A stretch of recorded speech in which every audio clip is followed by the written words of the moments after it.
अस्सलाम वालेकुम। Welcome back to innovate IT zone. हम लोग प्रोग्रामिंग फंडामेंटल की ये जो आप लोगों के सामने आउटलाइन ओपन है, इस वीडियो के अंदर हम लोग पूरी आउटलाइन को डिस्कस करने की कोशिश करेंगे और इंशाल्लाह आप लोगों को बहुत अच्छे से समझ आएगी। तो सबसे पहले हम लोग स्टार्ट कर लेते हैं।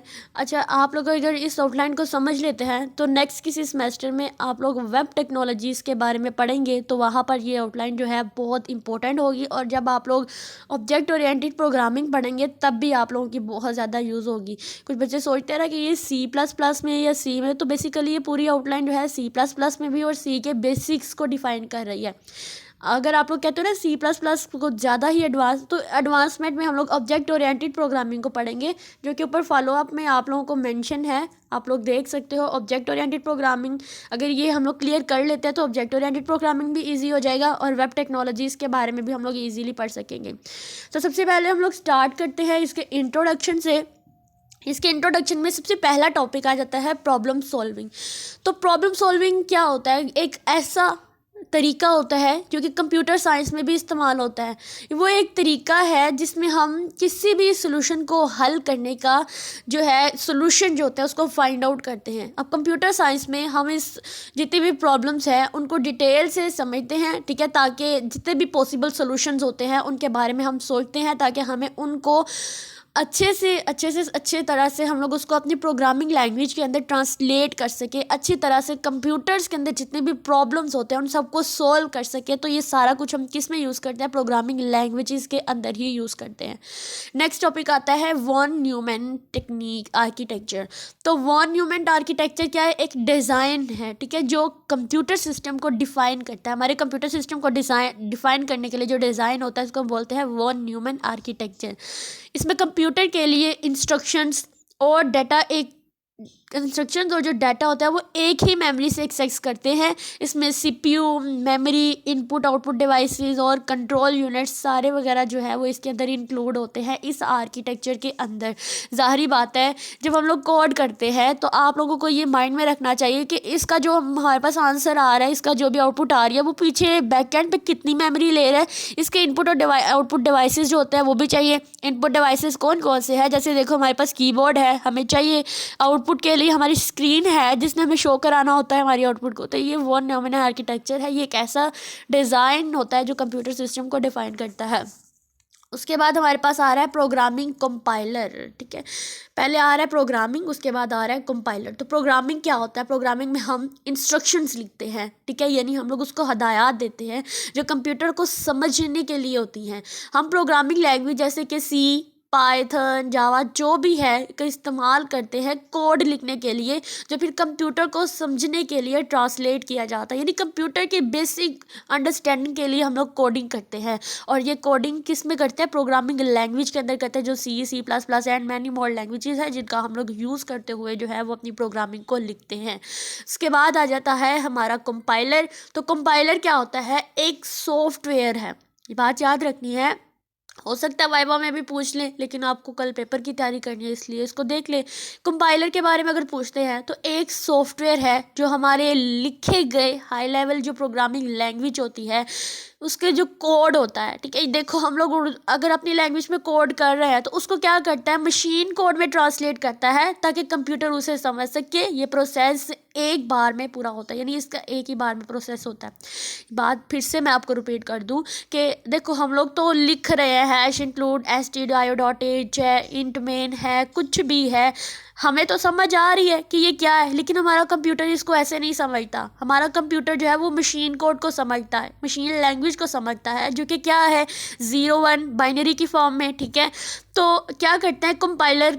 अब हमने जो लिखा है और जो कंप्यूटर अंडरस्टैंड करता है, इन दोनों के दरमियान में एक कॉमनैलिटी आ जाती, एक कॉमन चीज़ आती है जो हमारी लैंग्वेज को मशीन कोड के अंदर ट्रांसलेट करती है। और एक ऐसा सॉफ्टवेयर है जिसको हम क्या बोलते हैं? कंपाइलर, ठीक है। इसको बेसिक और अच्छे तरीके से समझना बहुत ज़रूरी होता है क्योंकि ये अक्सर क्वेश्चन पूछा जा भी सकता है और नहीं भी। फिर हमारे पास नेक्स्ट आ रहा है लिंकर।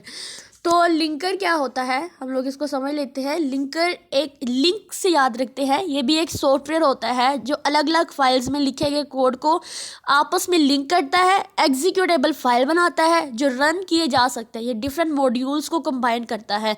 अगर मैं इसकी कॉमन एग्जांपल दूं तो देखो, हम लोग एक फ़ाइल बनाते हैं, एक दूसरी हम बना लेते हैं, जैसे मेन का हेडर फाइल अलग बना लेते हैं, कोडिंग सोर्स कोड की अलग बना लेते हैं, फिर हम इनको अपन में लिंक करते हैं। तो बेसिकली लिंकर क्या होता है, ये भी हमारे कंप्यूटर के अंदर एक सॉफ्टवेयर होता है जो डिफरेंट फाइल्स को आपस में लिंक करता है और उनको एक एग्जीक्यूटेबल फाइल में रन करता है। तो ये हमारे पास क्या होता है, लिंकर है। ठीक है, ये भी आप लोग याद रख लें। इसके बाद एल्गोरिदम, तो एल्गोरिदम के बारे में तो आप लोग बहुत इजीली जानते होंगे। एल्गोरिदम एक स्टेप बाय स्टेप प्रोसीजर होता है जो किसी भी प्रॉब्लम को सॉल्व करने के लिए डिज़ाइन किया जाता है। ये क्लियर और डेफिनेट इंस्ट्रक्शन प्रोवाइड करता है ताकि कोई भी सोल्यूशन जो होता है वो इजीली यूज़र या प्रोग्रामर अंडरस्टैंड कर सके। ठीक है, एल्गोरिदम बेसिकली प्रोग्रामर्स के लिए, यूज़र्स के लिए लिखे जाते हैं और एक ऐसा प्रोसीजर होता है जो किसी भी प्रॉब्लम को सॉल्व करने के लिए डिज़ाइन किया जाता है। आप कह सकते हैं कि हमारे कोडिंग के लिए जो हमें एक स्ट्रक्चर प्रोवाइड करता है वो एल्गोरिदम ही होता है। उसके बाद आ जाते हैं फ्लो चार्ट्स या सूडो कोड्स। ठीक है, फ्लो चार्ट्स क्या होती हैं, एक डायग्रामेटिक रिप्रेजेंटेशन होती है। आप जानते हैं फ्लो चार्ट के लिए हम लोग कोई ना कोई डायग्राम बना रहे होते हैं, तो एक डायग्रामेटिक रिप्रेजेंटेशन होती है जो स्टेप बाय स्टेप प्रोसेस को विजुअली शो करता है। जैसे आप लोग समझ ले कि जब हम लोगों ने इनपुट करनी होती है तब हमने कौन सी शेप लेनी होती है, डिसीजन मेकिंग के लिए हम लोगों ने कौन सी लेनी होती है, अगर लूप चल रही है तब हमने कौन सी लेनी है, और आउटपुट के लिए हमें कौन सी लेनी है, इनपुट आउटपुट के लिए तो सेम होती है। हमने स्टार्ट लेना है, उसके बाद हम लोगों ने एंड कर देना है। तो ये क्या होता है, ये फ्लो चार्ट होता है जो एक डायग्रामेटिकली रिप्रेजेंटेशन देता है। अब उसके बाद हमारे पास आ जाता है हमारा सूडो कोड। तो सूडो कोड क्या होता है, एक सिंपल लैंग्वेज होती है जो एल्गोरिदम को कोड की फॉर्म में लिखता है। ठीक है, यानी अब इस एल्गोरिदम को जब कोडिंग में हम लोग लिखते हैं तो वो क्या होता है, वो सूडो कोड होता है। लेकिन स्पेसिफिक प्रोग्रामिंग लैंग्वेज सिंटैक्स से अलग होती है। ठीक है, जैसे हम लोग सी में लिख रहे हैं उससे डिफरेंट होती है हमारा सूडो कोड। ठीक है, और नेक्स्ट हम लोग चलते हैं अपनी बेसिक C++ लैंग्वेज कंस्ट्रक्टर के अंदर, जिसके अंदर डाटा टाइप्स का है, variable, constant, operator, expression, input and output, formatted input output, arithmetic comparisons and logical operators. इन सब को हम लोग डिस्कस करने जा रहे हैं। ये हमारा सब टॉपिक है हमारे C++ लैंग्वेज का। तो अब स्टार्ट करते हैं। अब देखिए यहाँ पर उन्होंने लिखा हुआ है बेसिक C++, तो मैं आपको C में भी बताऊंगी और C++ में। अब C++ में क्या है, डाटा टाइप क्या होती है, एक तरह की आप कह सकते हैं एक हमारी डाटा को, हमारी वैल्यूज़ को रिप्रेजेंट करने के लिए कि हमारी वैल्यू किस टाइप की होनी चाहिए, हमने जो इनपुट करनी है, जो आउटपुट करनी है, उसको रिप्रेजेंट करने के लिए हम लोग डाटा टाइप का यूज़ करते हैं। जैसे इंट है तो ये क्या करती है, C और C++ में दोनों का काम सेम होता है। इंट है, ये क्या करती है, जितने भी नंबर्स होते हैं, जितने भी इंटीजर्स होते हैं उनको रिप्रेजेंट करने के लिए यूज़ किया जाता है। फ्लॉट है, डबल हो गया, चार हो गया, बूलियन हो गया, बूल जिसको हम बोलते हैं BOOL, ये याद रखना है। डाटा टाइप्स को याद रखेंगे ना तो आपके लिए बहुत इजी हो जाएगा। क्योंकि अगर मैं आप लोगों को CS का पेपर दिखाऊं तो आप लोग देख रहे हैं कि वहाँ पे बूलियन का जो डाटा टाइप है वो यूज़ हुए हैं। तो इसका मतलब क्या होता है कि आपको अगर ट्रू या फॉल्स को रिप्रेजेंट करना है तब आप बूलियन डाटा टाइप का यूज़ करेंगे। ठीक है, यानी अगर आपको ट्रू आंसर लाना है या फॉल्स लाना है तब आप बूलियन का यूज़ करेंगे। अगर करैक्टर में लाना है तो आप लोग 4 का यूज़ करेंगे जो सिंगल करैक्टर को रिप्रेजेंट करती है। जैसे A, इसको रिप्रेजेंट करने इसकी आउटपुट निकाले तो मैं 4 का यूज़ करूँगी। इसके बाद अगर हमें डेसिमल नंबर्स को रिप्रेजेंट करना हो तो तब हम क्या यूज़ करते हैं, फ्लॉट या डबल। मैं आप लोगों को फिर से बता रही हूँ, इस बार के CS के पेपर में बूलियन डाटा टाइप का यूज़ हुआ है और BOOL बूल ये एक ऐसी डाटा टाइप होती है जो हमें ट्रू या फॉल्स आंसर को रिप्रेजेंट कर रही होती है और आप लोगों ने इसको अच्छे से याद रखना है। उसके बाद हमारे पास आ जाते हैं हमारे वेरिएबल्स एंड कॉन्स्टेंट। तो वेरिएबल्स क्या होते हैं, बेसिकली वैल्यूज़ को स्टोर करने के लिए यूज़ होते हैं और उनकी जो वैल्यूज़ होती हैं वो चेंज हो सकती हैं, चेंजेबल होती हैं। और कांस्टेंट क्या होती है, ऐसी वैल्यूज़ होती हैं जो प्रोग्राम में चेंज नहीं हो सकती। फॉर समटाइम मुझे पाई लेना पड़ जाता है, ठीक है, पाई ये लेना पड़ जाता है, तो हम क्या करेंगे, जैसे इसके साथ अगर मैं इंटीजर भी लगाना चाहूँ, इसके साथ मैं फ्लॉट भी लगा सकती हूँ। तो पाई की वैल्यू क्या होती है, 3.14। तो बेसिकली पाई क्या, ये कांस्टेंट वैल्यू होती है जो चेंजेबल नहीं होती है, इससे ऐसे ही रहना है। ठीक है, उसके बाद हमारे पास आ रहे हैं ऑपरेटर्स एंड एक्सप्रेशन। ऑपरेटर्स की बात करूं तो ऑपरेटर्स क्या करते हैं, ये वैल्यू के साथ ऑपरेटर्स से याद रखें, कोई ना कोई ऑपरेशंस परफॉर्म हो रहा होता है, ये वैल्यूज़ के साथ ऑपरेशन परफॉर्म करते हैं। और इसमें कौन कौन से इंक्लूड हो सकते हैं, हम लोगों ने डिस्कस किया था पहले भी। अरिथमेटिक ऑपरेटर्स हो सकते हैं और कंपैरिजन ऑपरेटर्स हो सकते हैं, लॉजिकल ऑपरेटर्स हो सकते हैं। अब अरिथमेटिक ऑपरेटर कौन से हैं हमारे पास, प्लस माइनस यानी addition, subtraction, multiplication, division, modulus. और अगर कंपैरिजन की बात करूँ तो दो के दरमियान में कंपैरिजन करने के लिए हम कौन सा, इक्वल टू का, नॉट इक्वल टू का, ग्रेटर दैन का, लेस दैन का। इसके बाद लॉजिकल ऑपरेटर्स आ जाते हैं जिनमें एंड ऑपरेटर्स और नॉट ऑपरेटर्स और ठीक है, और वाला। अब इसको यूज़ कैसे करते हैं, हम लोग दो वेरिएबल, दो ऑपरेंड्स लेते हैं, इनके दरमियान में ऑपरेटर लगा देते हैं, तो सिंपली ये क्या हो गए, ऑपरेटर्स एंड एक्सप्रेशन। ठीक है, एक्सप्रेशन किस तरह से बनाते हैं आप लोगों को मैं यहाँ पर बनाकर दिखाती हूँ, एक सेकंड। देखो मेरे पास ये ऑपरेटर्स हैं, प्लस माइनस, ठीक है, डिवीजन का और मल्टीप्लिकेशन का।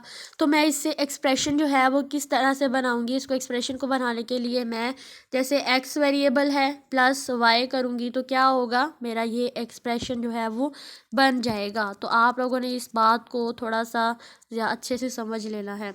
उसके बाद आ रहा है हमारे पास इनपुट एंड आउटपुट यानी आईओ और formatted arithmetic, comparison and logical operator.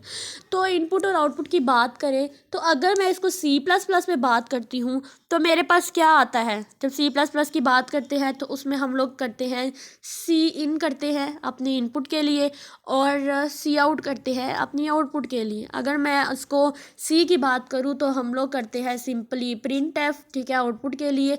और अगर इसको हम लोग इनपुट करना चाहें तो सिंपली मैं क्या करती हूँ, स्कैन एफ का यूज़ करती हूँ अपनी आउटपुट के लिए। तो आप लोगों ने इस बात को बड़े अच्छे तरह से याद रखना है, ठीक है, ये इनपुट आउटपुट बहुत ही इंपॉर्टेंट होते हैं। उसके बाद हमारे पास आ जाता है फॉर्मेटेड आउटपुट। इसमें हम क्या करते हैं कि इनपुट आउटपुट यानी हम लोग कुछ स्पेसिफिक फॉर्मेट में इनपुट और आउटपुट को डिस्प्ले कराते हैं, ठीक है, यानी कुछ हमारे पास कुछ कीवर्ड्स होते हैं इंपॉर्टेंट जिनका यूज़ करते हुए हम लोग अपनी इनपुट और आउटपुट को क्या कर देते हैं, फॉर्मेटेड फॉर्म में ले आते हैं। होप सो आप लोगों को ये बहुत अच्छी तरह से समझ आया होगा। और नेक्स्ट हम लोग क्या टॉपिक था, इनपुट आउटपुट हो गया, कंपैरिजन और लॉजिकल ऑपरेटर्स थे वो भी मैं आप लोगों को बता चुकी हूँ, जो कि हमारे पास कौन से हैं, greater than, less than, equal to, not equal to. और लॉजिकल की बात करें तो हमारे पास एंड और नॉट आ जाता है। इसके बाद हम लोग कंडीशनल स्टेटमेंट के बारे में पढ़ेंगे। तो कंडीशनल स्टेटमेंट में execution flow of the conditional statement, यानी इसमें हम लोग कंडीशन की बेस के ऊपर जो हम लोग अपने इफ़ एल्स का यूज़ करते हैं, यहाँ पर हम लोग पढ़ेंगे इसको। थोड़ा सा आप लोगों को मैं इसको इंट्रो दूंगी थोड़ा डिटेल में। और नेक्स्ट आप लोग देख रहे हैं कि हमने कितना हद तक आप लोगों को ये कवर कराया है। यहाँ तक आप लोगों की आउटलाइन हो गई है डन। अब हम लोग डिस्कस करेंगे कंडीशनल स्टेटमेंट्स के बारे में। तो कंडीशनल स्टेटमेंट जो किसी प्रोग्राम में इस्तेमाल होती हैं वो कंडीशंस को चेक करके कोड की एग्जीक्यूशन फ्लो को कंट्रोल करते हैं। सबसे पहले इसमें कौन कौन सी कंडीशन होती हैं, इफ़ हो जाती है, ये कंट्रोल स्ट्रक्चर आता है, ठीक है। सबसे पहला कंट्रोल स्ट्रक्चर कौन सा आता है, इफ़ आता है। उसके बाद हम लोग क्या करते हैं, ये इफ़ क्या करता है, इसके अंदर एक कंडीशन को वैल्यूएट करता है। अगर वो ट्रू है तो उसे ब्लॉक को एग्जीक्यूट करता है। अगर ये जो कंडीशन है वो फॉल्स है तो वो क्या करेगा, उस ब्लॉक को छोड़कर आगे की तरफ मूव करता है, ठीक है। तो उसके बाद अगर हमारे कंडीशनल स्टेटमेंट में अगर यहाँ पर तो अभी इफ़ स्ट्रक्चर ही लिखा हुआ है, उसके बाद multiple instruction using the switch and logical operator. अब आपको स्विच का यूज़ करना तो आता होगा बहुत ही आसानी से। होप सो आप लोगों ने ये लिया भी होगा लेक्चर स्विच स्टेटमेंट के बारे में। तो फिर इसको हम बोलते हैं मल्टीपल सिलेक्शन यूजिंग स्विच। तो स्विच स्टेटमेंट क्या होता है, मल्टीपल कंडीशन को चेक करता है, हर एक कंडीशन के लिए अलग अलग जो कोड ब्लॉक होता है उसको एग्जीक्यूट करता है।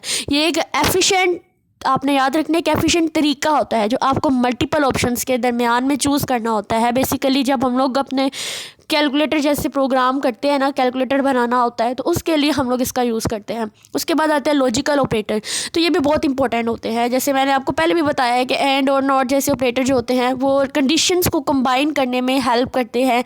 एंड ऑपरेटर्स क्या करते हैं, जब दोनों कंडीशंस ट्रू होती हैं तब ये पूरा एक्सप्रेशन जो होता है वो ट्रू होता है। अदरवाइज जब और का हम तब यूज़ करते हैं जब इनमें से दोनों कंडीशन में से कोई एक भी फॉल्स होती है तब भी वो ट्रू होता है।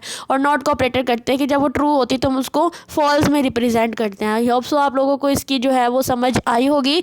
अब नेक्स्ट हम लोग देखते हैं रेपिटेशन स्टेटमेंट, जिसमें execution flow for repetitive statement, repetition using for and do while. ठीक है, अब इस आउटलाइन के अंदर हमें फॉर एंड डू वाइल के बारे में आप कह रहे हैं, लेकिन आपने क्या करना है कि आपने हर एक के बारे में जो है वो तफसील से याद करना है।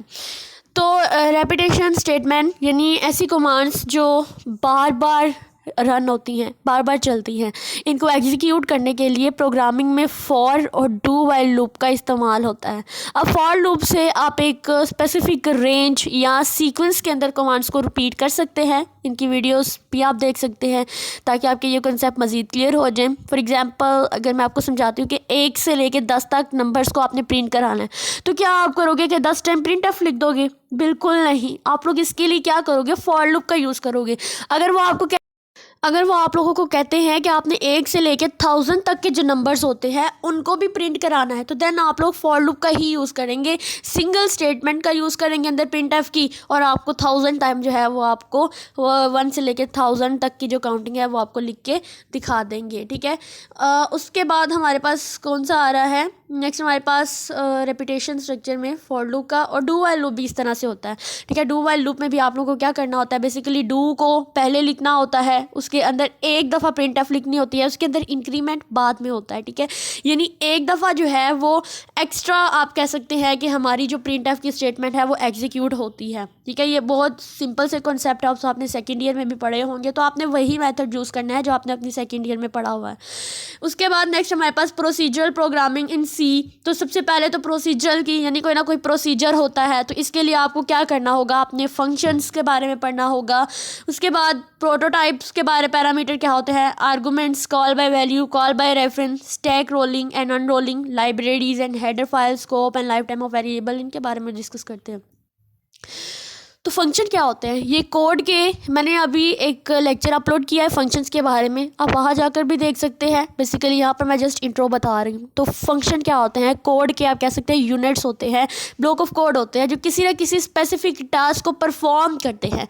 हर फंक्शन अपना स्पेसिफिक काम करता है। फॉर एग्जाम्पल अगर मेरे पास एक फंक्शन है ऐड का, ठीक है, तो मैं क्या करूँगी? 2 नंबर को ऐड करूँगी, तो इसके अंदर जो पैरामीटर्स लेते हैं हम लोग ऐड के लेते हैं, इंट ए इंट बी। जैसे मैं आप लोगों को यहाँ पे एक फंक्शन जो है वो बनाकर दिखाती हूँ। आप लोगों ने किस तरह से लिखना है?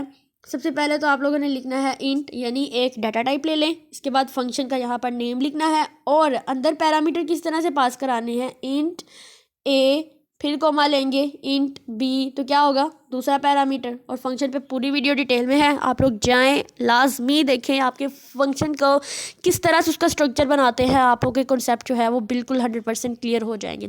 फिर आता है प्रोटोटाइप। तो फंक्शन का प्रोटोटाइप क्या होता है? उसकी डिक्लेरेशन ही होती है, पैरामीटर्स एंड आर्गूमेंट्स। इन पे मैं जो एक छोटी सी वीडियो बना दूंगी ताकि पैरामीटर्स के बारे में आप लोगों को थोड़ा डिटेल से जो है वो कॉन्सेप्ट क्लियर हो जाए। ठीक है, उसके बाद हमारे पास कौन कौन से हैं? Pass by value, pass by reference. तो पास बाय रेफरेंस की बात करूँ तो इसके अंदर बेसिकली हम लोग पॉइंटर्स का यूज़ करते हैं। अगर हम लोगों ने वैल्यू के थ्रू यूज़ करना है तो हम क्या करते हैं? ये जो इंटीजर टाइप का दे रहे हैं, फिर हम लोग जो अपना जो करैक्टर टाइप का दे रहे हैं, ये सारी वैल्यूज़ ही होती हैं जिनकी हमें वैल्यूज़ मिल रही होती है। और जब हमें किसी चीज़ का कोई एड्रेस का पता करना होता है तब हम क्या यूज़ करते हैं? पॉइंटर्स का यूज़ करते हैं। तो कॉल बाय रेफरेंस का मतलब ये होता है कि हम लोग बेसिकली पॉइंटर्स का यूज़ करके हम लोग उसको कॉल करें। ठीक है, उसके बाद call by value and reference मैंने अरेज के अंदर डिटेल से बताया। अगर आप वो वीडियो भी देख लेते हैं तो देन आपका ये जो फंक्शन वाला है ये भी 100% क्लियर हो सकता है, क्योंकि मेरे ज़्यादातर प्रोग्राम जो है वो फंक्शन का यूज़ करके ही हुए हैं, पॉइंटर्स के अंदर भी और एरेज के अंदर भी। आप लोगों के लिए बहुत हेल्पफुल रहेंगी वो वीडियो, सो आप लोग लाजमी देखेंगे इंशाल्लाह। उसके बाद आता है स्टैक रोलिंग एंड अनरोलिंग। अब जब फंक्शन कॉल होता है तो उसका डाटा जो होता है वो स्टैक में स्टोर होता है, और जब फंक्शन को एग्जीक्यूशन ख़त्म होती है तो स्टैक से वो डाटा रिमूव हो जाता है। इस प्रोसेस को स्टैक रोलिंग और अनरोलिंग कहते हैं। मैं आप लोगों को स्टैक को सिंपल तरीके से समझाती हूँ। लेट्स सपोज ये मेरे पास एक स्टैक है, ठीक है, यानी इसके अंदर इसमें जो कंसेप्ट यूज़ होता है वो लास्ट इन फर्स्ट आउट का, यानी जो चीज़ पहले आएगी जो एंड पे आएगी वो पहले जाएगी। देखिए ये चीज़ मैंने पहले अंदर इनपुट की, ठीक है, वो यहाँ पर स्टोर हो गई। फिर मैंने दोबारा दूसरी चीज़ इनपुट की, वो यहाँ पर स्टोर होगी। अब पहली वाली चीज़ को तो मैं निकाल नहीं सकती हूँ क्योंकि इसके ऊपर जो है वो दूसरी चीज़ आ गई है। उसके बाद तीसरी चीज़ गई, चौथी गई, पांचवी गई। तो मैं सबसे पहले इन पांचों चीज़ों में से सबसे पहले किसको बाहर निकालूंगी? ऑब्वियसली मैं निकालूंगी पांचवी वाली को बाहर। तो क्या हुआ, जो चीज़ें लास्ट पे पहले इनपुट हुई थी वो पहले बाहर आउटपुट आई। ठीक है, तो ये बात स्टैक पे याद रखनी है। ये कोई इसका जस्ट कॉन्सेप्ट पूछा जा सकता है स्टैक में कि ये बात याद रखनी है, जो चीज़ सबसे लास्ट पे आएगी उसको हम लोग सबसे पहले बाहर निकालेंगे। आपको बुक पर जो सिंपल एग्जांपल गिवन होती हैं इसके बारे में मैं आप लोगों को वो बताती हूँ। फॉर एग्जांपल आप समझ लें कि प्लेट्स, ठीक है, प्लेट्स की एग्जांपल गिवन होती है ना। ये एक प्लेट है, ये एक प्लेट है, ये एक प्लेट है, ये सारी प्लेटें ऊपर रखी हुई हैं। ठीक है, ये एक प्लेट है, ये एक प्लेट है, ये एक प्लेट है। तो ज़ाहिरी बात है जो प्लेट सबसे लास्ट पे इनपुट हुई है, यानी जो सबसे ऊपर प्लेट रखी गई है, उसको ही हम लोग पहले उठाएंगे। अब ये नहीं कि ऊपर सारी प्लेटें पड़ी हुई हैं और हम लोग नीचे वाली प्लेट जो है वो निकाल दें। तो जब इसको हम निकाल देंगे तो वो तो सारी गिरकर टूट जाएंगी। ठीक है, लेकिन स्टैक का मकसद क्या होता है? स्टैक रोलिंग का मकसद होता है कि जो हमने चीज़ सबसे ऊपर रखी होती है, जो सबसे लास्ट पे रखी होती है, ये सबसे लास्ट होता है ऊपर। ठीक है, ये सबसे पहला होता है, ये सबसे लास्ट होता है। जिस चीज़ को हमने सबसे लास्ट पे रखा होता है वो चीज़ पहले बाहर जाएगी, तो हम ऊपर वाली प्लेट को ही पहले पकड़ेंगे। होप सो ये एग्जांपल आप लोगों के लिए बहुत हेल्पफुल रही होगी। इसकी एक और एग्जांपल समझ लेते हैं। जैसे शर्ट्स हैं, तो शर्ट्स ऐसे रखी हुई हैं। ठीक है, इनको तय लगाकर हमने रखा हुआ है। तो जब हम एक शर्ट को निकालेंगे वो सारी ख़राब हो जाएंगी। तो हम क्या करते हैं, ऊपर वाली शर्ट को पहले निकालते हैं। ठीक है, सो आप लोगों को ये एग्जांपल भी बहुत अच्छे से समझ आई होगी। उसके बाद आ जाती है लाइब्रेरीज एंड हेडर फाइल। तो लाइब्रेरी फाइल्स में फंक्शंस के जो आप कह सकते हैं रेडीमेड कलेक्शंस होती हैं, यानी वो पहले से ही हमारे पास जो फंक्शंस गिवन होते हैं वो सारे के सारे लाइब्रेरी फाइल्स में होते हैं। इनको रीयूज़ करने के लिए हम लोग इस फंक्शंस का यूज़ करते हैं। हेडर फाइल में क्या होता है, फंक्शन प्रोटोटाइप्स और रिक्वायर्ड डेफिनेशन होती है जो कोड में इंक्लूड की जाती हैं। आप कह सकते हैं कि हमारे फंक्शन का जो प्रोटोटाइप है वो किसी और फाइल में है और उसके अंदर जो मेन फंक्शन हमारा है वो किसी और फाइल के अंदर है। जस्ट हम उसका हेडर जो होते हैं वो इसको प्रोवाइड कर देते हैं। और मेरे ख्याल में हेडर फाइल के ऊपर भी जो मेरे ख्याल में कोई मैनुअल था जिसके अंदर मैंने आप लोगों को क्लियर कराया था वीडियो के अंदर, तो आप लोग जो होते हैं वो लाजमी देखें। अगर मुझे उसका लिंक मिलता है दैन मैं कमेंट बॉक्स में उसका लिंक भी डाल दूँगी। उसके बाद आ जाता है हमारे पास scope and life time of the variable storage classes. तो स्कोप वेरिएबल की एक्सेसिबल को डिफाइन करता है। जो स्कोप्स होते हैं वो हमारे वेरिएबल को किस तरह से एक्सेस किया जाता है उस चीज़ को डिफाइन करता है, जबकि जो लाइफ टाइम होता है वो वेरिएबल एग्जिस्टेंस को डिफाइन करता है कि वेरिएबल कितना एग्जिस्ट कर रहा होता है। अब सी लैंग्वेज में हमारे पास कुछ स्टोरी क्लासेस होती हैं जो ज़्यादातर ऑटो, स्टैटिक एंड एक्सटर्न हैं। ठीक है, इनमें सबसे ज़्यादा जो यूज़ होती है वो स्टैटिक का। तो स्टैटिक पे मेरी एक वीडियो अवेलेबल है, स्टैटिक अरे एंड नॉन स्टैटिक पे, लोकल अरेज पे, तो आप लोग उसको भी देखिए, आपको स्टैटिक का कॉन्सेप्ट क्लियर हो जाएगा और बाकी इतनी इंपॉर्टेंट नहीं है। ठीक है, उसके बाद हमारे पास आ जाते हैं कुछ इंपॉर्टेंट टॉपिक्स लिस्ट के बारे में। अभी फंक्शंस तो क्लियर हो गए, अब नेक्स्ट चूँकि हमारा एरेज का पॉइंट आता है तो लिस्ट के बारे में पढ़ते हैं। अब लिस्ट क्या होता है? लिस्ट स्ट्रक्चर यानी कि आप कह सकते हैं कि डाटा को ऑर्गेनाइज करने से का जो वे होता है, डाटा को स्टोर ऑर्गेनाइज वे में स्टोर करने का जो मेथड होता है, जो स्ट्रक्चर होता है उसको हम लिस्ट स्ट्रक्चर बोलते हैं। ठीक है, यानी लिस्ट बोलते हैं। अगर आप सिंपल तरीके से लिस्ट की एग्जांपल लेते हो तो अगर हम मार्क्स की एग्जांपल लेते हैं तो सारे एक लिस्ट में स्टोर होते हैं। तो ये कोई एक ऑर्गेनाइज वे ही होता है जिससे हम लोग इजीली जो है वो डाटा को फाइंड कर सकते हैं। तो लिस्ट भी बेसिकली यही होता है, जिसको हम लोग सिंपल तरीके से अगर बताऊँ ना तो ये अरे को ही लिस्ट कहते हैं। ज़ाहिर बात है जब हमने एक ही टाइप का डाटा जो है वो एक ही मेमोरी के अंदर स्टोर करना है, कंटीजियस मेमोरी लोकेशन के अंदर स्टोर करना है, तो हम लोग इसको लिस्ट भी बोलते हैं और इसको हम लोग अरे भी बोलते हैं। ये दो तरह की होती है, सिंगल डायमेंशनल लिस्ट होती है और मल्टी डायमेंशनल होती है। सिंगल डायमेंशन लिस्ट जैसे कि सी में एरेज होती हैं। ठीक है, एरेज सिंगल डायमेंशन होती हैं, एलिमेंट्स को लीनियरली वे में अरेंज करती हैं। हर एलिमेंट लिस्ट में एक खास मेमोरी लोकेशन को ऑक्यूपाई करता है। ठीक है, इसका अगर मैं एग्जांपल लूँ तो आप लोग सिंपल एक अरे को डिक्लेयर कर दे तो आपके पास ये एक सिंगल डायमेंशन लिस्ट ही होगी। ठीक है, उसके बाद मल्टी डायमेंशनल लिस्ट की बात करूँ तो इसमें 2D अरेज आ जाते हैं, 3D अरेज आ जाते हैं। तो इस तरह की जो अरेज होती है ना वो हमारे पास मल्टी डायमेंशनल लिस्ट होती हैं और मे भी ये बहुत इंपॉर्टेंट है और आप लोगों ने इसको लाजमी करना है। उसके बाद हमारे पास आ जाता है next composite Data types arrays, definition, processing, passing of array to array or to a function, multi-dimensional array, searching and sorting। तो आप लोगों के पास ये वीडियोस अवेलेबल है और आप लोगों ने लाजमी देखना है। मैंने पूरी डिटेल के साथ इन वीडियोस को बनाया हुआ है। लिंक आपको मिल जाएगा हमारे जो कमेंट सेक्शन में, डिस्क्रिप्शन में नहीं डालूंगी मैं, कमेंट सेक्शन में इसका लिंक डालूंगी ताकि आप लोगों के लिए ईजीली हो सके, ताकि मैं मेंशन कर दूंगी कौन कौन सी चीज़ें हैं। ठीक है, तो इसको आप लोगों ने लाजमी देखना है। इसको मैं यहाँ पर डिस्कस नहीं करूँगी क्योंकि मैंने बहुत डिटेल से इनकी वीडियोज़ बनाई हुई हैं और बहुत इंपॉर्टेंट भी हैं। पॉइंटर्स के बारे में, pointers definition, arithmetic, constant pointer, pointers and अरे, ये भी मैंने डिटेल में बनाई हुई है। आप लोग ये सोचते हैं कि हमारी जो बुक वाले हैं वो टॉपिक क्यों नहीं क्लियर हो रहे, तो बुक डज नॉट मैटर, आप लोगों के कॉन्सेप्ट क्लियर होने चाहिए और ये वीडियोस अवेलेबल हैं। ठीक है, तो नेक्स्ट हम स्टार्ट करते हैं अपनी स्ट्रिंग को। तो यूज़र डिफाइंड डेटा टाइप्स को, सी फाइल प्रोसेसिंग को, एंड कमांड लाइन आर्गूमेंट को। तो हम लोग इसको बहुत जल्द स्टार्ट करते हैं। चलिए स्टार्ट करते हैं हम लोग अपने फ़ाइल प्रोसेसिंग को। तो जिसके बारे में आप लोग बहुत टेंशन में होते हैं कि पता नहीं ये इंपॉर्टेंट है, ये करना है या नहीं, तो मैं आपको बता दूं फ़ाइल प्रोसेसिंग सिंपली कुछ भी नहीं है, जस्ट हमारे डाटा को रीड और राइट करने के लिए यूज़ होता है।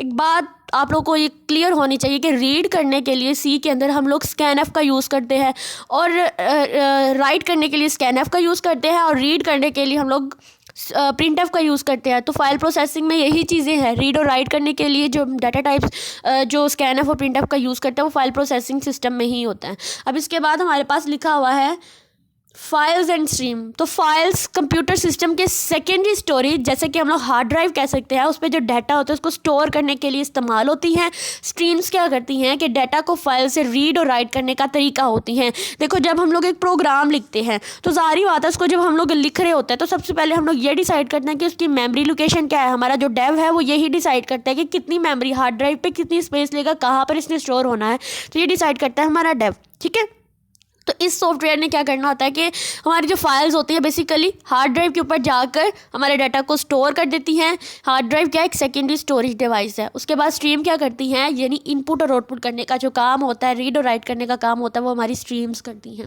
उसके बाद आ जाता है सिक्वेंशियल एक्सेस फाइल। तो सिक्वेंशियल एक्सेस फाइल क्या होता है, सिक्वेंशियल एक्सेस फाइल में डाटा को एक सिक्वेंशियल यानी एक सीक्वेंस में रीड और राइट किया जाता है।